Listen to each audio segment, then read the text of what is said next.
Bienvenue à toutes et à tous, je suis Marius, j'espère que vous allez bien. Alors évidemment, je vous retrouve pour parler du dernier chapitre de One Piece. On approche de la fin de Rox Dixiebeck et clairement, j'ai pas envie de lui dire adieu. Ouais, ça fait quelques semaines que je dis ça, je le sais très bien, mais je le pense vraiment. Parce que j'ai rarement vu un personnage dans One Piece faire autant l'unanimité. J'ai rarement vu un personnage apprécié par tout le monde sans exception et ça montre à quel point le perso est formidable. On va rentrer dans le vif du sujet, mais avant ça, un mot sur la première page bien sûr. Requête de fans où l'on retrouve Perona en train de courir après un lapin qui est Randolph de l'équipage de Big Mom. Et ce lapin tient une montre à gousset, référence claire à Alice au pays des merveilles. Ah, et restez bien jusqu'à la fin de la vidéo puisque je vais parler d'autre chose après la review. Dans le chapitre précédent, Xebec s'est fait malheureusement demi-réversi par Imu. Mais comme je l'espérais, Xebec a lutté contre son emprise. Il a proclamé que Davy D. Jones était l'ancien roi du monde, ce qui rend Imu furieux, niant qu'il l'était. Et ça, c'est intéressant. Ce qui est également intéressant, c'est Xebec demandant à Imu qui il craint le plus entre Davy Jones et Joy Boy, confirmant donc qu'il s'agit bel et bien de deux personnages totalement différents. Pour ceux qui en doutaient encore, si Davy Jones était bien le roi du monde, qui était Joy Boy exactement? Il se peut que 3 et non 2 factions se soient en réalité opposées lors du siècle oublié.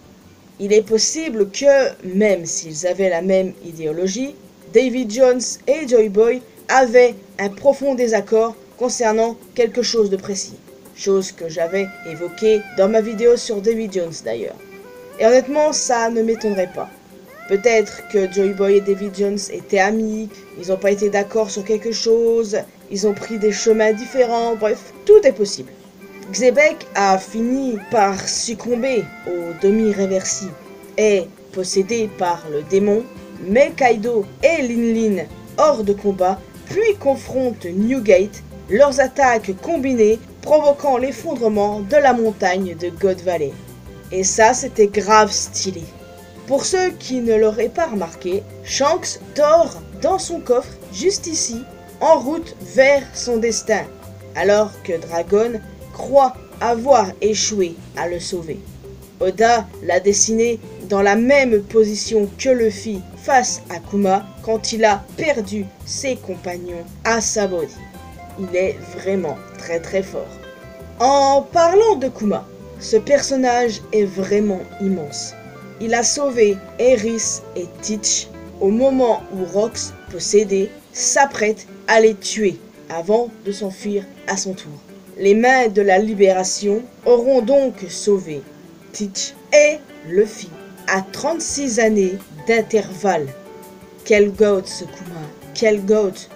Par contre, où les a-t-il envoyés? À ce moment-là, Kuma est un enfant. Il n'est allé nulle part ailleurs. Et on sait qu'il envoie les gens dans des endroits qu'il connaît, qu'il a visités. Et à ce moment-là, le seul endroit qu'il connaît, c'est là où il est né, donc Sorbet. Enfin, à voir.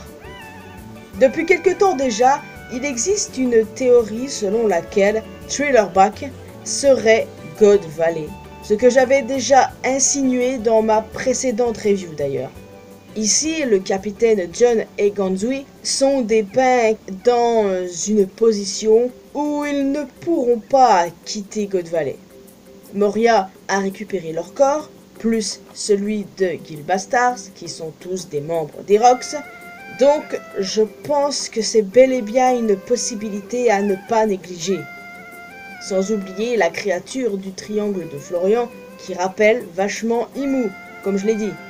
Donc, honnêtement, j'aime bien cette théorie, je la trouve plausible, mais à voir si ça va se confirmer dans le futur. Genre, il est possible que si c'est réel, Oda le confirme dans de futurs SBS. Le chapitre se conclut avec Xebec qui fait face à Roger et Garp.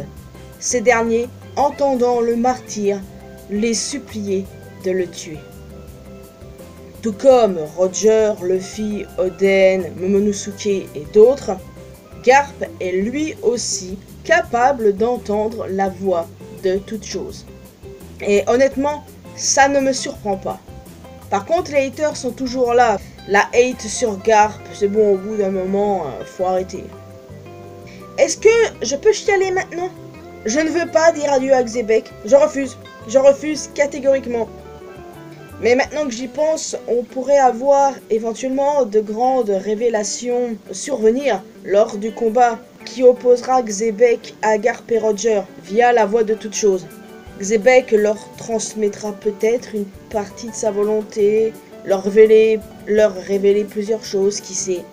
Enfin, j'ai tellement hâte de voir la suite et à la fois pas vraiment, car adieu Xebec quoi.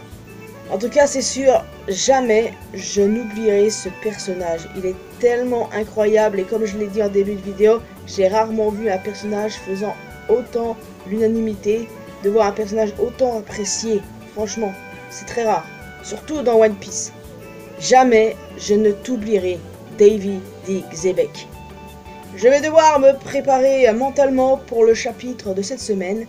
Je pense en tout cas que dans 2 chapitres max, on va officiellement dire adieu à Xebec et après repartir dans le flashback de Loki. Parce que de base, on était dans le flashback de Loki. Il a eu 3 minutes pour raconter ce qui s'est passé. Résultat, depuis que le flashback a commencé, ça nous a pris quoi? 3-4 mois à peu près. Toujours est-il que 2 chapitres max. Et après, bon, on retourne chez les géants, je pense. Je ne suis pas prête, ça c'est sûr. Donc avant de se laisser ici, 2 choses à dire les amis. Kenjiro Tsuda est officiellement le seiyuu de Shamrock. Alors il a un CV quand même extrêmement impressionnant. Kaiba, Nanami, Overall, Ryuga. Et pour ceux qui l'oublient, Yonji, ouais. Et là c'est assez drôle parce qu'il double un autre frère maléfique. Je le trouve parfait pour ce rôle personnellement.